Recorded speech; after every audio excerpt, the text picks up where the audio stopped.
My golden child sister got our parents to cut me off after her divorce because I was friends with a husband she cheated on, but now she wants me to pay for her new wedding. I, 34F, have always lived in the shadow of my sister Sarah, 37F, our family's golden child. To understand this story, you need to understand our family dynamics, so let me paint you a picture of what growing up with Sarah was like. From the moment she was born, Sarah was special. She had this perfect blonde hair that naturally fell in ringlets, while I got our dad's unruly brown mop. She was graceful and athletic. I was the kid who tripped over air. When Sarah won her first spelling bee in first grade, our parents threw a party and invited the whole family. When I won the state science fair in 8th grade, they forgot to come to the ceremony because Sarah had a cheerleading practice they couldn't miss. Don't get me wrong, they weren't terrible parents. They provided for both of us, made sure we had good educations, and never openly said they preferred her. But actions speak louder than words, and their actions always screamed that Sarah was the star and I was the supporting cast. Our childhood photo albums tell the story better than I can. Sarah's every achievement is meticulously documented: first steps, first words, dance recitals, graduations, homecoming queen coronation. My milestones are mostly captured in the background of Sarah's photos, like my college graduation visible in the corner of a picture they took of Sarah's new car. Maybe I'm bitter. Actually, scratch that, I'm definitely bitter. But I've spent enough time in therapy to know that acknowledging your feelings is healthier than pretending they don't exist. Everything came to a head 6 years ago when Sarah married Tom, 38M. Tom was different. He was the first person who seemed to see me as more than just Sarah's sister. He's an ER doctor, the kind of person who remembers everyone's coffee orders and birthday months after meeting them once. He noticed things, like how I always sat alone at family gatherings while everyone clustered around Sarah, or how I flinched whenever Mom compared us, which was constantly. Tom made an effort to include me. He'd bring up topics he knew I was interested in during family dinners, ask about my work in software engineering, unlike my family, who still thought I did something with computers, and genuinely listened to my responses. We developed a friendship that, looking back, probably made Sarah jealous, though she never said anything at the time. Our friendship was completely platonic. We'd meet for coffee every few weeks, send each other book recommendations, and share memes about medical software. My company develops healthcare apps. Sarah was always invited to these coffee meetups, but she was usually too busy with work. Their marriage seemed perfect from the outside. Sarah's Instagram was full of carefully curated photos of their perfect life, charity galas, exotic vacations, couples yoga sessions. But 3 years in, cracks started appearing. Sarah began staying at work later and later. She'd miss family dinners, claiming big cases needed her attention. Her phone was suddenly password protected, and she'd take calls in another room. Classic cheating behavior, but I ignored the signs because, well, she was Sarah. She was perfect, right? Wrong. One rainy Tuesday evening, Tom called me. I still remember exactly where I was, sitting in my home office, debugging some code, with a half-empty cup of cold coffee beside me. His voice was shaking so badly I initially thought something had happened to Sarah. In a way, something had. Tom had discovered Sarah was having an affair with Bradley Richardson, one of her biggest clients. Bradley was a real estate mogul, married with 3 kids, and his wife was undergoing chemotherapy for stage 4 breast cancer. The affair had been going on for over a year. How did Tom find out? Sarah had accidentally left her work laptop open at home. Tom wasn't snooping, he just needed to print something for work, and their home printer was connected to her laptop. When he opened the laptop, he found her personal email was logged in, displaying hundreds of explicit emails between her and Bradley. There were hotel receipts, intimate photos, and detailed plans for their rendezvous, including one scheduled during his hospital shifts. The worst part? In these emails, Sarah and Bradley joked about Tom and Bradley's wife. They had cute little nicknames for them, the Boy Scout for Tom, mocking his kindness, and the Inconvenience for Bradley's wife. They discussed how inconvenient it was that Bradley's wife's cancer treatments kept interfering with their plans. Tom was devastated but handled it with incredible dignity. He didn't rage or seek revenge. He simply confronted Sarah with the evidence, told her he wanted a divorce, and asked for a clean break. He even offered to keep the real reason private to protect her reputation at her law firm. Sarah's response? She went ballistic. She deleted all the emails, claimed Tom had fabricated everything out of jealousy over her success, and started spreading rumors about him being controlling and abusive. Thankfully, Tom had already forwarded the evidence to his lawyer. That's when Sarah really showed her true colors. She went to our parents with an Oscar-worthy performance about how Tom had been secretly abusive throughout their marriage, how he was trying to ruin her career with fake evidence, and how I was betraying her by taking his side. Our parents, who had spent 37 years believing Sarah could do no wrong, immediately jumped to her defense. They called me, screaming about family loyalty. Mom was hysterical, saying I was killing her by maintaining a friendship with Tom. Dad threatened to write me out of their will if I didn't cut all contact with that abusive man. I tried showing them the evidence. Tom had given me copies of everything. They refused to look at it. Mom actually covered her ears and started humming when I tried to read them the emails. Dad said I was just jealous of Sarah's success and trying to ruin her life. The ultimatum came: cut contact with Tom or be cut off from the family. I chose integrity. I lost my entire family that day. The fallout was nuclear. Parents blocked me on everything: phone, email, social media. Extended family members who'd known me my whole life suddenly couldn't remember my name. Holiday invitations disappeared. Birthday cards stopped. Even my cousin's wedding invitation was rescinded because Sarah couldn't bear to see me there. For 2 years, I rebuilt my life without them. I threw myself into work, got promoted twice, bought my own apartment, and created a chosen family of friends who actually valued truth and loyalty. I went to therapy twice a week to process the grief of losing my family and the anger at their blind devotion to Sarah. Tom eventually moved to another state for a fresh start.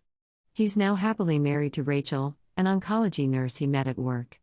Rachel is everything Sarah pretended to be: kind, genuine, and actually faithful. They're expecting their first child in December, and I'm going to be the godmother. Now, here's where the story takes an absolutely wild turn. Last week, Sarah showed up at my apartment unannounced.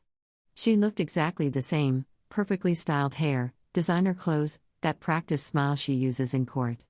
She had a massive diamond ring on her finger that probably cost more than my car. She's engaged to Xavier Thompson III, yes, really, some ultra-wealthy real estate developer she met at a charity gala. The wedding is planned for next summer at the Plaza Hotel in New York. It's going to be a society event with 500 guests, live entertainment, imported flowers, the works. But there's a problem, isn't there always? Our parents, who have spent their lives giving Sarah everything she wanted, can't afford to contribute what she needs. Apparently, Dad lost a huge chunk of their retirement fund in some cryptocurrency scheme, and Mom's antique business has been struggling since COVID.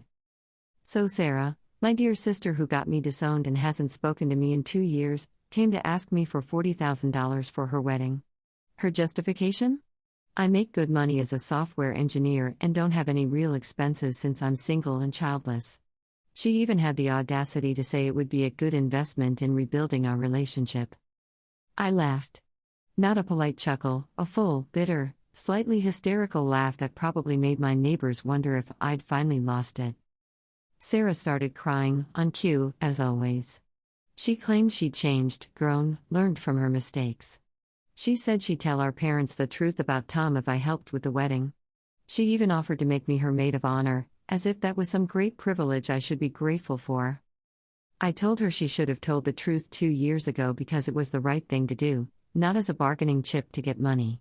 I said I wouldn't give her a penny if she was the last person on earth asking for help. Then I told her about Tom's new baby and watched her face turn an interesting shade of purple. She left in tears, but that wasn't the end. Within hours, my phone was exploding with messages from people I hadn't heard from in years.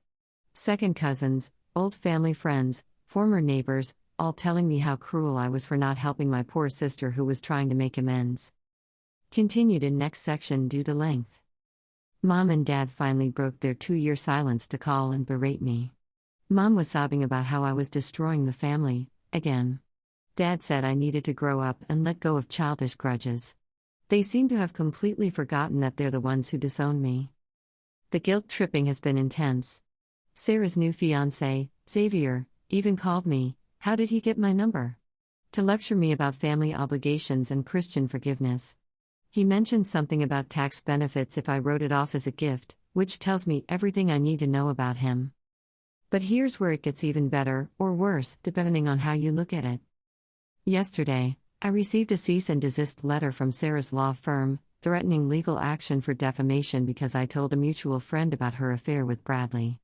Apparently, she's still telling everyone her version of events, where Tom was the abusive husband and I'm the jealous sister trying to ruin her life. I forwarded the letter to Tom, who's still a good friend, and he immediately connected me with his lawyer. Turns out, he had kept all the evidence from their divorce, including Sarah's signed confession about the affair, which she had to provide during the divorce proceedings to avoid a fault divorce that would have affected her alimony. The lawyer is drafting a response that basically says truth is an absolute defense against defamation and includes copies of all the evidence. He's also suggested we might have a case for harassment given the coordinated campaign of calls and messages I've been receiving. Tom, being the incredible person he is, offered to help pay for my legal fees if needed. His new wife Rachel even sent me a care package with wine, chocolate, and a hilarious card that says, "Sorry your sister is crazy, I love her." But wait, there's more. One of Xavier's friends saw my original Reddit post when it went viral. Hello, Internet, recognized the situation, and showed him the screenshot someone had saved of Sarah's emails with Bradley. Xavier confronted Sarah about her past, and she tried to lie her way out of it. A strategy that worked great with our parents but not so well with a businessman who deals with liars professionally. The wedding is off. Xavier apparently has a morality clause in his prenup. Rich people are wild, y'all, and Sarah's past infidelity and subsequent lies were deal breakers. He's also looking into some discrepancies he found in the charity foundation Sarah was helping him manage, because of course she was embezzling. Why do one terrible thing when you can do many? My parents are now calling me hourly, alternating between begging me to fix this and screaming that I've ruined Sarah's life. They're convinced that if I just tell Xavier it was all a misunderstanding, he'll take her back. They still refuse to believe she could have actually cheated on Tom, despite the evidence now being public. Sarah has apparently had a breakdown and is staying at our parents' house, where she's supposedly too distraught to come to the phone but somehow manages to post cryptic quotes about betrayal on Instagram every hour. The latest development? Bradley's wife found out about the affair. Turns out she followed Sarah on Instagram and saw my post when it went viral. She's now filing for divorce and naming Sarah in the lawsuit. Sarah's law firm is also investigating her because apparently, sleeping with clients and mocking their cancer-stricken wives is frowned upon in professional settings. Who knew? Edit 1. Holy crap, this blew up. Thank you all for the awards and support. To address some common questions. 1. Yes, I have proof of everything. Tom's lawyer has a file thick enough to beat someone to death with, metaphorically speaking, of course. 2. The wedding they were planning was ridiculous $150K plus for a fairy tale celebration at the plaza. They wanted me to contribute $40,000 because I don't have any other expenses since I'm single. The irony of asking your disowned sister to pay for your second wedding after destroying your first marriage with an affair is apparently lost on them. 3. Several people asked if I feel guilty about Xavier finding out. Absolutely not. Sarah's lies were going to catch up with her eventually. I just happened to be holding the pin that popped her bubble of deception. Edit 2. For those asking about Bradley's wife, she's doing great. Her cancer is in remission, and she's using the evidence from Sarah's emails in her divorce proceedings. She actually reached out to thank me for inadvertently exposing everything. Edit 3. Tom and Rachel invited me to their baby shower next month. Sarah found out through a mutual friend and sent me another cease and desist letter for deliberately causing her emotional distress by attending events with her ex-husband. My lawyer says her legal threats are as empty as her moral compass. Final update: you won't believe what happened next. Actually, given everything else, you probably will. Sarah showed up at my apartment again last night, drunk and crying. She admitted to everything: the affair, the lies, the manipulation of our parents. She said she's been in therapy, sure, Jan, and realizes she's made some mistakes. She asked if we could start over, be sisters again. I told her that sisters don't destroy each other's lives for sport, and that she should have thought about wanting a relationship before she got me cut off from my family. I suggested she try telling our parents the truth instead of looking for another quick fix. She left sobbing about how cruel I've become. An hour later, Mom called to say I'm heartless for turning away my vulnerable sister in her time of need. The cognitive dissonance is strong with this one. I'm done. I've blocked their numbers, hired a security company to upgrade my apartment's locks and cameras. Sarah still has a copy of my parents' emergency key, and I'm taking that trip to Europe I've always dreamed about. First class, 5-star hotels, all paid for with the money I didn't spend on Sarah's wedding. Tom and Rachel have invited me to spend Christmas with them and their new baby. It won't be the family Christmas I grew up with, but maybe that's a good thing. Sometimes the family you choose is better than the family you're born into. Thank you all for the support and validation. Sometimes you need thousands of internet strangers to confirm you're not crazy for choosing integrity over toxic family dynamics.